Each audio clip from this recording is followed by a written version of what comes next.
ခဏလေးကိုက sunscreen တွေကိုမလိမ့်မဲနဲ့ skip လုပ်တတ်တဲ့သူမျိုးဆိုရင်တော့ဒီဗီဒီယိုလေးကိုဆက်ကြည့်ပေးနော် sunscreen ဆိုတာကိုအချို့တွေကစဉ်းစားကြတယ်နွေရာသီမှလိမ့်မယ်မိုးရာသီမှလိမ့်မယ်စသဖြင့်မျိုး reason တွေနဲ့ပေါ့ sunscreen ကကြတော့ it's not seasonal it's essential product and the skincare line ပေါ့နော်အဲ့တော့ခွန်ညိုကဒီဗီဒီယိုလေးမှာ lightweight လေးဖြစ်တဲ့လုံးဝဒီ white cast တွေမကြမ်းမဲနဲ့လုံးဝ glassy အရင်စီပြန်တယ်လို့မျိုးဖြစ်တဲ့ဒီခွန်ညိုသုံးနေကြနာ sunscreen တွေအကြောင်းကိုပြပြသွားမှာဖြစ်ပါတယ်။ဒါရဲ့ဒီ sunscreen တွေကကြတော့ခွန်ညိုတို့ SPF 50ပါတယ်။နောက်ပြီးတော့ PA++++ ဖြစ်တဲ့အတွက်ကြောင့်ခွန်ညိုတို့ UVA UVB ဒါမှမဟုတ်ဒါတွေမကသေးပဲနဲ့ blue light တွေကိုပါကာကွယ်နိုင်တဲ့ sunscreen တွေဖြစ်ပါတယ်။သူ့ရဲ့ texture ဆိုရင်လည်းကြည့်မြင်တဲ့အတိုင်းပဲလိမ့်ဒီ cream လေးဖြစ်ပေမဲ့လိမ့်လိုက်တဲ့အခါမှာလုံးဝဟိုစိတ်ဝင်သွားတယ်စိတ်ဝင်သွားပြီးတော့စီလိုမျိုးလည်းဖြစ်မနေဘူးလုံးဝ moisture ပြည့်နေတဲ့ဒီပုံစံမျိုးရတယ်ပေါ့နော်သူ့ရဲ့အားသာချက်ကကြတော့ silicone paraben နဲ့တခြားသော anti ဖြစ်စေတဲ့ chemical တွေမပါဘဲနဲ့လုံးဝ ultra mild ဖြစ်တဲ့ sunscreen ဖြစ်တယ်အဲ့တော့ကလေးတွေအစားသုံးလို့ရတဲ့ sunscreen လို့ပြောလို့ရတယ်ပေါ့နော်ဒီလိုမျိုးဆိုတော့ ultra mild ဖြစ်တဲ့အတွက်ကြောင့်ကိုက super လုံးဝအရန် sensitive ဖြစ်နေတယ် breakout တွေဖြစ်နေတယ်ဆိုရင်သူ့စိတ်ချလက်ချသုံးလို့ရတာပေါ့နော်အဲ့ဒါဆိုရင်ဒီဟာကိုခွန်ညိုတစ်မျက်နှာလုံးလိမ့်ပြမယ် sunscreen ကိုလိမ့်တဲ့အခါမှာလေ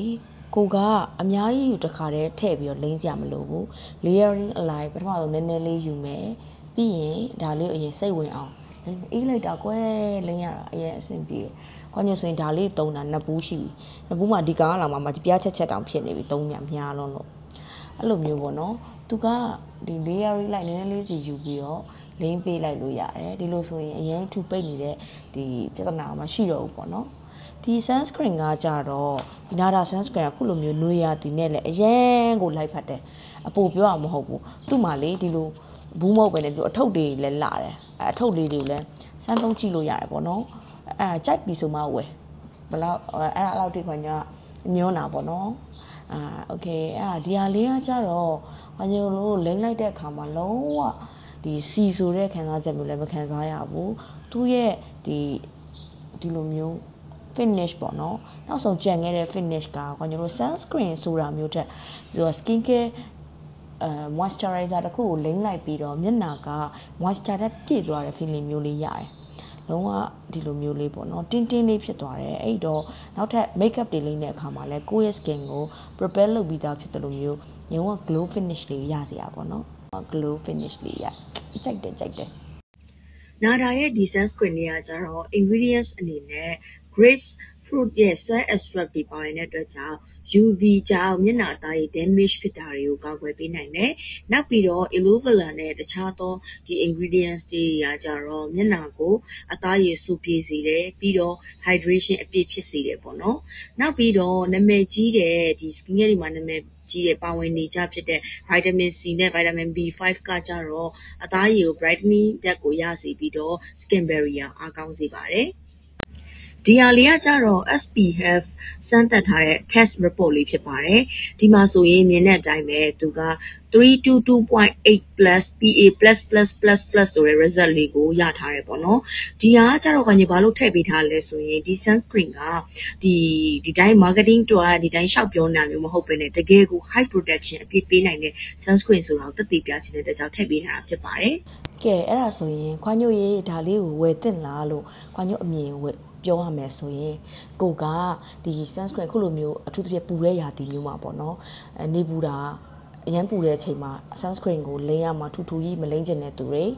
နောက်ပြီးတော့ကိုကဒီ skin barriers တွေကပျက်စီးနေတယ်ပြီးတော့ breakout တွေအရန်ဖြစ်နေတယ်ဝက်ချန်တွေအရန်ထွက်နေတဲ့သူမျိုးတွေပြီးတော့နောက်တစ်ခုကလုံးဝကို ultra mild ဖြစ်ပြီးတော့လုံးဝ safe ဖြစ်တဲ့ sunscreen မျိုးသုံးကျင်တဲ့သူတွေ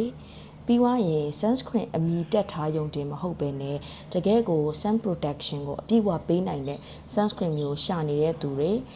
လိမ့်လိုက်ရင်လည်းအစီတဝင်းဝင်းနဲ့ထူထူပိတ်ပိတ်ဖြစ်တာမကြိုက်ပဲနဲ့အေးအေးလေးနဲ့ခံစားချက်မျိုးခံစားချင်တဲ့သူတွေဆိုရင်တော့မျက်စိမိတ်ပြီးသားဝယ်လိုက်လို့ခွန်ညွှန်းချင်တယ် ခွန်ညိုပြောတာကိုမယုံသေးဘူးဆိုတဲ့သူတွေကဒီဘူးကြီးကိုသုံးသေးပဲနဲ့ဒီလိုအထုပ်သေးတွေစမ်းပြီးဝယ်သုံးကြည့်လို့ရတယ်ဒီလိုဆိုရင်ခွန်ညိုပြောတာဒီ sunscreen ကဘယ်လောက်ထိကောင်းလဲဆိုတာကိုလက်ခံသွားလိမ့်မယ်လို့ထင်တယ်နောက်ပြီးတော့ဒီထုပ်လေးတွေကြတော့ခွန်ညိုတို့အပြင်သွားတဲ့အခါမှာလည်းဒီဆောင်သွားလို့ရတာပေါ့နော်အဲ့တော့အရင်ဆင်ပြေတယ်ခွန်ညိုတို့ကတော့ခဏခဏကုန်ပြီးထပ်ဝယ်တဲ့ sunscreen ဖြစ်တဲ့အတွက်ကြောင့်